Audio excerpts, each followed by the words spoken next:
ஆவி சாமுவேல் முதல் நாள் வசனம். ஆவியில் எரிபவர்கள் பாக்கியவான்கள், பரலோக ராஜ்யம் அவர்களுடையது. மத்தேயு 5:3. நாள் 2.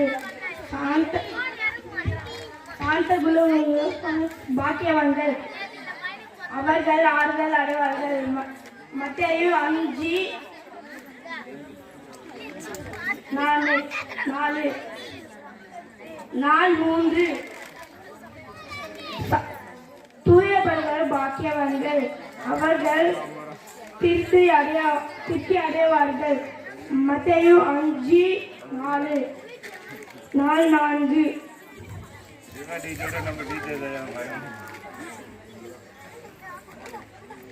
நீரில் பசுக்காக உள்ளவர்கள் பாக்கியவான்கள், அவர்கள் திருப்தி அடைவார்கள். மத்தேயு 5:6.